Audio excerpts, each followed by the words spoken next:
We are live. So here's the question.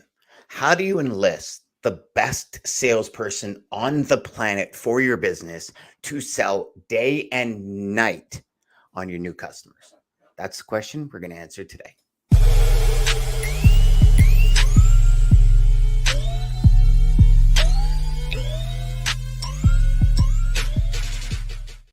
What is going on, Ryan? How you doing, man? I am loving that intro, brother. That is so Yeah. amazing. I'm feeling everything. I'm intrigued. I'm really intrigued about the best salesman, right? Because we always looking at that, right? Like whether it be online, social media, all that fun stuff. But before we get into that, how was the weekend, brother? What did you go snowmobiling with no snow yet? Or? Close, close, close. No, we had our Thanksgiving this weekend. Nice. Last weekend when it was, Canadian Thanksgiving, it's my son's birthday always on Thanksgiving weekend. So we tend to focus more on his birthday. It's in my town. It's the fall fair. It's bands. It's smash up derby, tractor pulls, truck pulls, all that kind of stuff. So it gets real redneck around here. But so it's kind of one of those weekends where there's so much going on. And now that the kids are older, like my son and daughter want to go to the beer tent, they want to hang out with you know what I mean? So we tend to do Thanksgiving either the weekend before or the weekend after. And so we did our Thanksgiving yesterday. And I tell you, Ryan, it was so good to eat turkey and Yorkshire puddings and mashed potatoes and gravy because it's the first time I've eaten it since I got sick. And Yes. the gravy, the taste, and being able to, I was in heaven, man. I was in heaven. It was so good. And then that feeling after you eat turkey where you want to go take a nap on the couch while you're watching football is just like incredible. So yeah, that was the weekend, man. What did you get up to? Yeah, no, I wish we did Thanksgiving again. No, we got up to what did we do on the weekend? It was kind of like a little bit of a blur. I know yesterday I worked, I sat down and I worked and kind of planned out the rest of the year for myself. What did we do on Saturday? It was so good or so bad that you don't remember what you did on Saturday. Like, Been there, done uh, that, brother. yeah, I forget. You know what, brother? I forget. I really do. I truly do forget. I do have to remember what we did, but I'm looking forward to this week. This week is It'll such a come to you busy mid week. conversation. Yeah, exactly, exactly. So I'm excited, brother. But yeah, we're great Monday. Everything is looking forward to for the rest of the year. We've got a great topic today. So Dano, you had me hooked, my man. Yeah, Do you and what are you I'm talking about? wondering here, is my screen frozen to you? It is showing frozen, and you got like a little bit of a thumbs up. I got a thumbs up going here from somebody. I Yeah, don't you know got who the I got the thumbs up going from, but yeah. I was like, it's a and picture. it's got me frozen on a pretty cool look too. It's like Oh, I love it. so in the end, Ryan, it is all about getting the best salesperson to work for you. And in today's episode, we have two things that we're talking about, right? We're talking about testimonials and case studies. And just for everybody watching and listening, these are two very different things, testimonials and case studies. And you know what? I'm going to switch up my. How's that? Is that better? Yeah, there we go. There we go. See, There we you go. got the multicam man. There we go. Yeah, we just have to get all that jazz going there on the other end. Let me just turn this off and back on and see if I can get this back because I'd rather use my other camera. But so here's the thing: testimonials and case studies are very different. What is the difference? Somebody might say between a testimonial and a case study. So the first thing that I look at when it comes to testimonials and case studies is the fact that a testimonial is what your prospect or customer, mainly your customer, is saying about you, your team, and accomplishments they've had. Okay. Case studies are we did this, this, and this is the long-term impact on my customer's business. And I think here's my perspective. If as a sales rep, you're not using both, I think you're missing out Yeah. because both of those will sell better than you could ever sell. And think of it like this. If you ever had a really good friend say, hey, you really got to go see this movie or you got to try this new AI software, what do? Yep. You Yep. go see the movie and you try the software, Hmm. right? Now, you have a friend that says, oh my God, you got to see this influencer. You got to watch, you got to watch this video. You got to do this. You got to do that. You go and do it. And with everything, we're going to trust people that are either um, I'm going to say above us, and I don't really know if that's the right term, Ryan, but people that have accomplished what we're looking to get, right? So Yeah, yeah. above us in the sense that they've accomplished the task we're looking to set out, right? Because we don't want to reinvent the wheel. Not only that, we're going to trust people in our position over, well, let's call a spade, over a salesperson, right?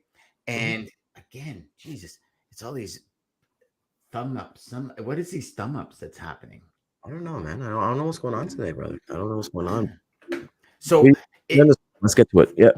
yeah, it's let me just get all this crap out of the way here, brother. I'm just gonna change my settings for good. It's there we go. So it's and now I gotta turn this way.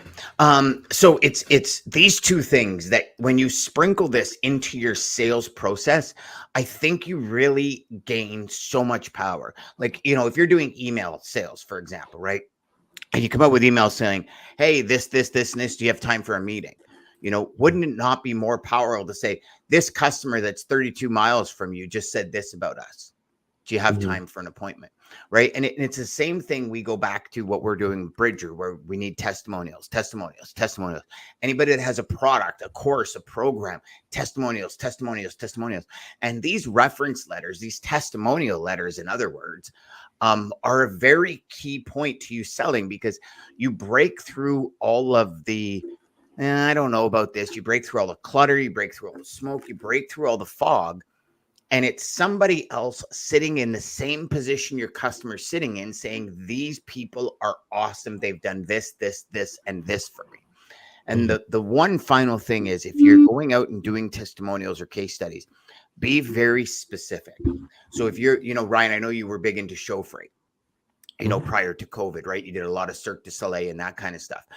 So a great testimonial would have been Cirque du Soleil saying, when we arrive on scene, Ryan's team is there and they're getting things done. And, and that going out to anyone else that ever has had headaches in show freight will give you so much clout, way more clout than you even saying, well, I work with Cirque du Soleil. Yeah. Because it's great you work with them, but at what level do you work with them? And not only at what level, but what have you done for them? And even if we as salespeople say it to our prospects, it doesn't hold even close to the weight that when our customer says it, right? So that's testimonials. And then we get into case studies. Case studies I found to be so good in our business, because we sit down and we talk to a customer and say, what was life like before? What were some of the things like when we started to implement these things in your business? And what does life look like now? And you kind of write that out with maybe a picture of the customer, and it's kind of like a 1 or 2 page PDF. And and this is one thing I've very rarely seen anyone in logistics do. We see it in multiple other businesses, multiple other businesses, but not in logistics. And I started thinking to myself, why not? Why wouldn't we put case studies in logistics and show people what where our customers were, before, during, and after kind of thing in a case study? Well, I feel like, I don't know, Ryan. I feel like we don't do it because, like, a lot of companies, especially as you get bigger, you got the NDAs, right? Sorry, NDAs, right? So you really can't share that information. So I know, the bigger the company that I go with in terms of like a Fortune 500 company, before we even start, well, no, we have the conversation first, and then if they like to go progress, before we even look at rates and things like that, we have to sign that NDA, right? So I feel like that's a little bit that you got to be worried about. But hey, if you're working with a mom and pop, which, by the way, they're probably the better customers, full transparency, to deal with. They have no problem doing that, because I remember. Yeah, I'm not gonna lie. I remember seeing one with our good friend over who's been on the show before. The company that he works with, I've literally Googled the company, and I've seen the case study for his company there as a carrier, right? And they said the same thing. They were like, "Hey, before we started working with this company, A, B, C, D, E, F, G." I think, like, even when it comes to like the case studies, I love the testimonials. So I love that you made the difference between testimonials and case studies. I actually add reviews as well, but I use reviews more than testimonials. And anybody who's watching out there, when I go on a website or I'm looking for a company, I'll never look at a testimonial, because they're always going to be fluffed up. That's just my perception. They're always going to be fluffed up, right? A review is something that, when you look at Google reviews, or you're able to find, like, if you go to the Better Business Bureau and look at true reviews. So, Dan, I'll always take reviews more seriously than a testimonial. right? Because that's, to me, that's what it's, I think that's really what's real, if that makes sense. Like if I went to a Mm. restaurant and the food was cold, right? I'm not going to leave a testimonial saying that, the food was cold, but I would leave a review saying the food was cold, if that makes sense, right? So I feel like Mm. testimonials, and they do work. Like I love testimonials. Like they have that social proof, right? So like you said, if we're bringing this back into logistics, hey, Ryan's team, Dan's team has been able to do this for us in the span of like 3 to 6 months. But I still ask my customers for a review, just like I would like if I had a business on Google and I wanted people to review out of 5 stars. And that's where we kind of get into like, what do we do right, what do we do wrong, and what can we improve on. But I think the case study thing is really, really cool.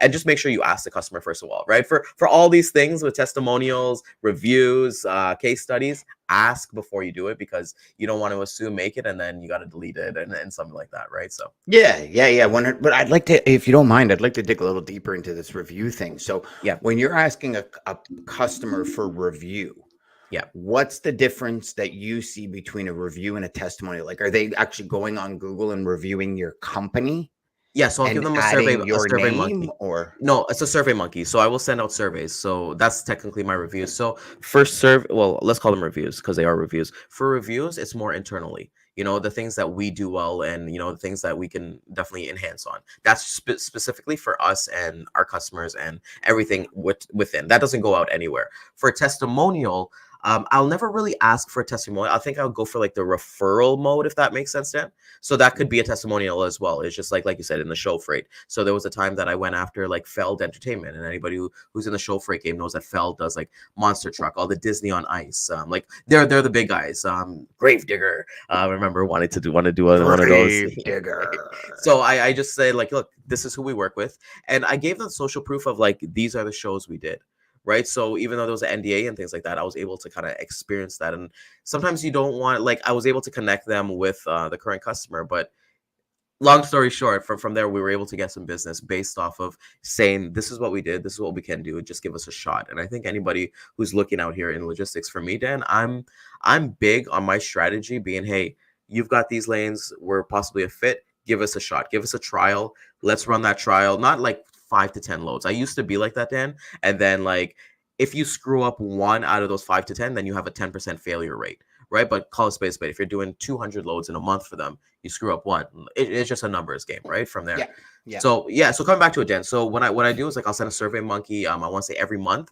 I have a thing that I kind of do every single month. When I get my numbers as an agent, I will send all the loads that we've done, all the revenue we've done, things that we've seen on our end. So hey, if we're waiting at the border for too long, or we find that pickups are taking too long, these are the things that we're seeing. So it's kind of us giving a review of their service in the past month, and then I send them a survey monkey for them to give us a review there, and then like you kind of said, kind of build it up. So I do see a big difference between doing reviews and testimonials. Now, when you send out, because you bring up a very, very interesting point, is the automation point, right? And I'm very interested in this. So when you do your reviews on SurveyMonkey, do you put in it like, can we use this in marketing and stuff, and have them check off, or no? No. So this is, like I said, this is all internally, because I don't need. I hate to say this. So maybe if I was like earlier in my career, but I feel like now I don't need to do it in my marketing. Like I know what I bring to the table, and the luxury of being on this show is that, anybody who searches my name, searches logistics monk, searches my name, they'll find the things that they need to find. And if they have questions, they'll ask me specifically. I don't want to use it for marketing, just because I feel like I'm at a point in my business and my life right now that I don't need to, or I don't want to. Like I said, I kind of like to play it a little bit safe, just in case, like, the NDAs, and like I said, most of the companies I deal with we do have non-disclosure agreements there, so I couldn't even use it anyways. Interesting. So the NDAs that you have from companies actually cover off, because you're not revealing any secrets, maybe in a case study, but not in a reference letter. So reference letter, like Ryan's team helped us, shorten our transit times and reduce our demerge times for ocean and air. That's covered under the NDA. Well, I didn't read it, like, go through with a fine-tooth comb. I kind of like, I like that personable personality that I kind of give. So my customers are people just like me, or people have those Hmm. interests. So Hmm. for me, it's easy to be like, "Hey, John, can you give so and so a call and just tell them what you like about our service," rather than it being really formal, like a reference letter or something like that. Like So I that's love even more the powerful. yeah. That's So I like yeah. Ryan, you stepped it up a level because Well, that's you way you more did you did powerful. that to me, right? Like anytime like Yeah. you're thinking of ideas, like, hey Ryan, like, hey, I got somebody who's on the fence about Inception. Can you talk to them and things like that? I'm like, yeah, sure. I'd rather have that than like here's a letter. I don't know. I like Yeah. being that personable kind of person. So I would figure that that has more value rather than hey, if I'm talking to them like my buddy or and stuff like that. At the end of the day, they're still my customer and things like that. But Yes. the way that we treat them is more on like a first name basis. If not, I'll never call them sir or ma'am. Maybe at first when I was trying to court them and things like that, but like I said, I love that like interaction of like, hey, pick up the phone, give them a call. And I'll be honest with you, for everybody watching out there, it doesn't happen that often. I think Mhm. it's just a testament to like the way that I kind of handle the cold calls and handle the emails and stuff like that. That anybody that I talk to, they're always willing to give me a shot. And once Yes. we kind of get that shot, like you said, using that reference letter and testimonial and case studies, that can actually just put some nails in the coffin so that you're going to make this customer a long-term customer. So Yep. maybe I'll test it out and see if that does. But I feel like the process that I kind of do right now, it works perfectly, from that. So I'm Yeah. like, like you said last week, it's like if it's not broken, you find another way. Or what was that thing you If said it's last not week? broken, break it and make it better. There we go. Yeah, yeah. Yeah. So But you know what? I like that. I once called up a bunch of customers, I think four. And I said, here's the thing. I want to start putting your names at the bottom of my emails saying, if you want any references or you want to talk to somebody about me, call these people. Mhm. And I had four customers go, absolutely. Like, and of course, the good customers are like, oh, Dan, the second somebody calls me, I'm getting you the business, right? That's Yeah. the kind of Uh, customers you want, right? Kind of like yeah. what you said to me going, anyone that calls me about Inception, don't worry, you got the business. And Yeah. it's funny because I did a test of 700 different prospects and Whew. I think four called, Yeah. See, they don't but call. They really don't they don't. call. They But don't.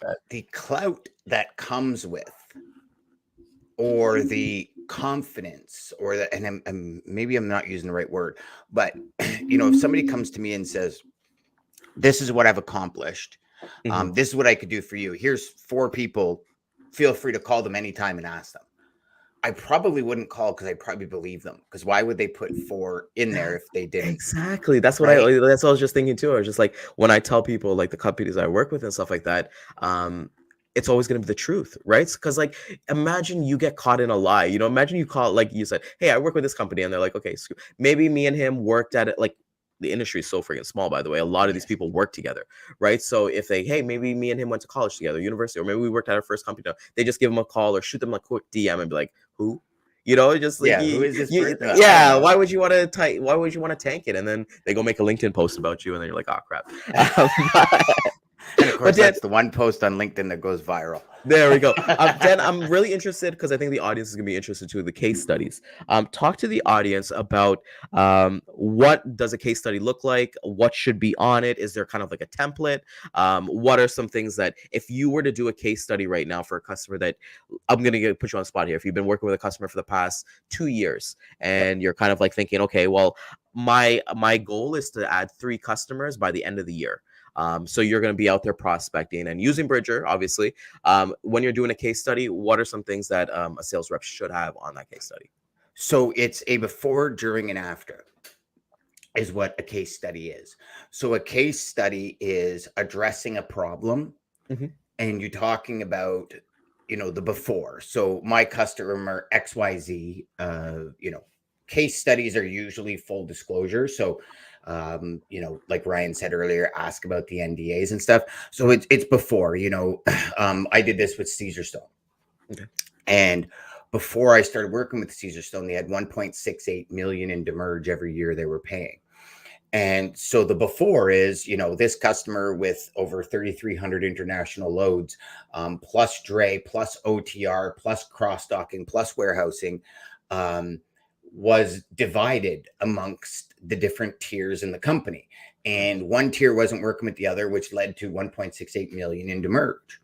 So then enter myself and my team. And we took one piece at a time. And over a year, we eliminated demerge completely, giving 1.68 million back into the pockets of the company.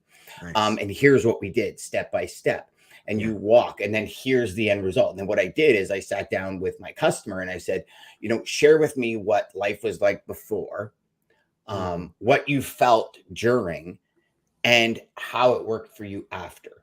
And that felt during is probably the most powerful piece, because he actually said to me, Dan, I didn't think you were going to do it. And I Mm. put that in the case study, because I think that, like you said, sometimes reference letters, and typically they are fluffed up, Yeah. right? I've always written reference letters where it'll be terminology I might not ever use, but it adds more impact, but I would never fluff it. Yeah. Like if we accomplished a goal, here's the goal. It's just normally I would say, dude, it was friggin' crazy. We did this goal, and it was exponential, and just you Yeah, change the all word. the fluffy words, yeah. All Yeah, the because words you're that not going to use grammar dude in a will have reference. a heart attack, Yeah, exactly. So and then what we did is so I kind of worked through the story of the case study, Yeah. and I did beginning, middle, and end. And then I sat down with my customer and I said, here's the case study I want to put forth. And I want to put it forth to this industry. Right. So I was completely transparent. And it was some customers would be like, well, no, I'm not. And this customer was like, yeah, for sure. I think it's great, because here's the thing is when people find teams like yours, Mm. they you can really make a difference. And this is what my customer is trying to get out to people. So what I did is I sat down and I said, what were your own personal thoughts here? And word for word, I actually taped the customer on my iPhone, and I went back and word for word wrote it down, because the exact words people use are very powerful, because the exact word my customer uses is pretty much the exact same wording most customers in his position will use, whereas I'll phrase it differently where it doesn't connect as well. And then during the middle, it was, what did you not believe, or what was kind of at the tip of your tongue saying, I don't think this is going to work, but I'll let you go with it. And so we got those as well. So when it's not just this Pollyanna story, you're Yeah. walking the reader through, this is the beginning, this is the middle, this is kind of what we thought was going to go wrong. If something went wrong, this went wrong, but this is how we corrected it, and this is the final result. And you got to really distill that down into like 7-8 paragraphs. Now I've seen case studies that are 10-12 pages long. Yeah. You Nobody reading really that, man. have to be Yeah. interested in the topic to read a 12-page case study, like really interested. You gotta, yeah, and you gotta have like some kind of, I feel like you gotta have some kind of like something in it, like for you to actually like really like, even for now, like it's hard. And I think that would even be harder now, Dan, because like, Yeah. like everything is, we got TikTok right now, like if you don't give me, if you can't sell me in like 30 to a minute, I'm not going to pay attention to anything further, right? Just like how we had our episode here, it's just like we got that hook, right? So like if we didn't hook you, then you're not going to read a 10 to 12 page page. No. Like And I'm I thinking with find, case Ryan, what studies. I'm even doing now is on YouTube shorts, if it doesn't hook me in the first 10 seconds, I'm actually flipping through, and they're like 45 seconds to a minute. Yeah. Yeah. I'm not even paying attention to it unless it's got a good hook.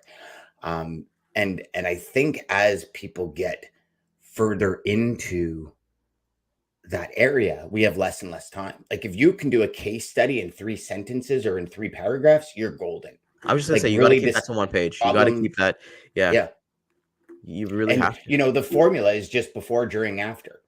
Hmm. I mean, sure, there's probably, if you go in YouTube, how to create a case study, there's going to be like context and and put these 6 things, but it's before, during, and after. What was life like before? What was it like during the transition? And what is it like now? Hmm. And the now can be, now that my customer experiences X, Y, and Z, there's your after. Yeah. Like it doesn't have to be this book. No. Like No. right now. So right now we're in the middle of building a Secrets to $1 Million GP book for all our listeners, audience, and for anybody that wants it, to give them every single step they need to go from 0 to $1 million GP. The original copy that I wrote was like 100 and something pages. And I'm like, wow, it's not a book. This is a giveaway. Like, and I don't know about you, but I've been really interested in topics. And if I see a like a PDF that I get that's like 20 pages, I very rarely read it. I'll go to No. YouTube and say same topic and watch a 20-minute video. Yeah. Right. So now what's happening is we're trying to distill that down to like 5 pages. And if you can get 5 pages of information that can take you from zero to $1 million GP, that's valuable.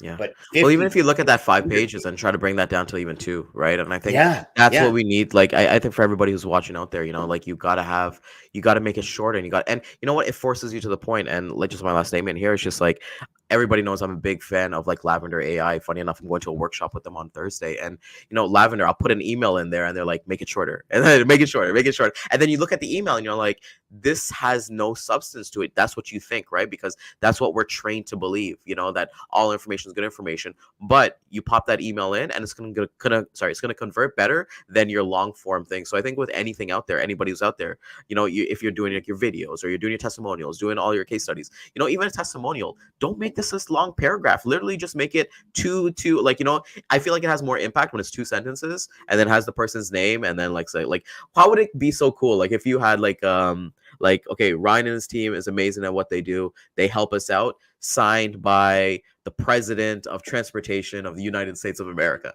right? Like, look at that clout, right? Just look at that clout that you would get just from those 2 sentences alone. Yeah. Right. So I think that's so important. Yeah. And I think that distilling part is, I think it's one of the most educational pieces as an individual that you can do.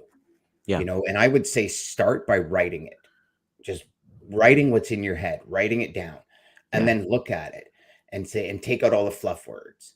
And then can you simplify the language, like throw it in a Hemingway writer or a Grammarly, and simplify the language, Like even Lavender gives you a grade level that it reads at.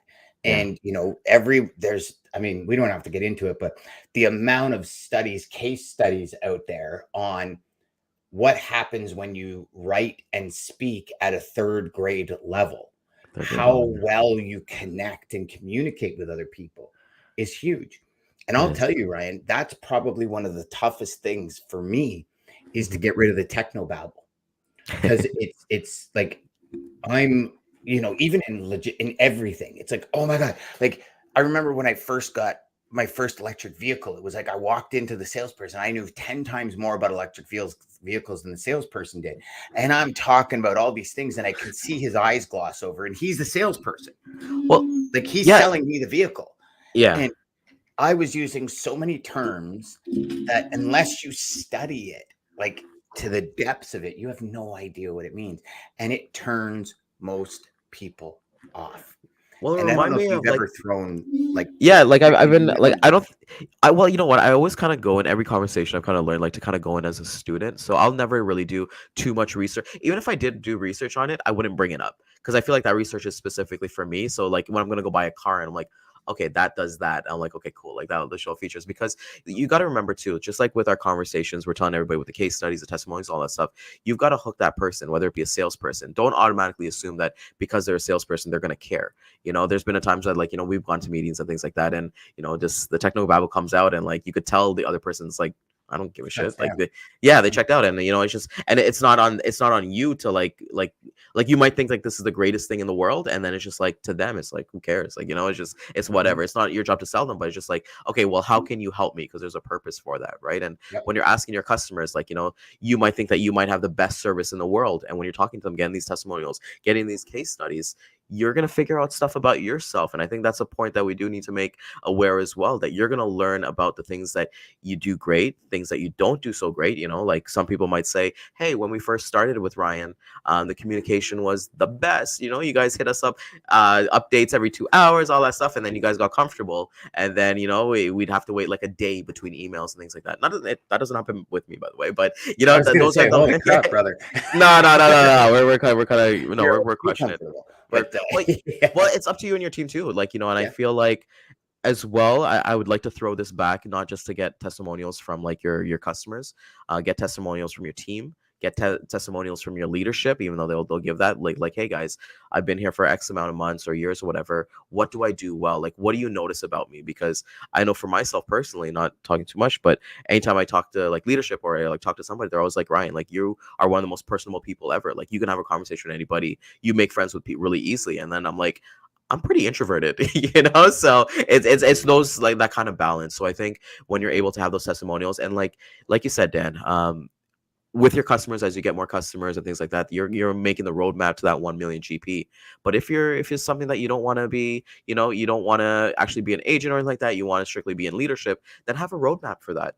Yeah. So as you're going to present in a year, like, hey, I would like to be director of sales at this company, use that testimonial that you did like a month ago or 3 months ago from leadership itself, saying like, Ryan, you do a great job, you're very personable, and put that back on them, right? Like, Yeah. you get the testimonial so you can work it in your favor and your team's favor as well. Yeah.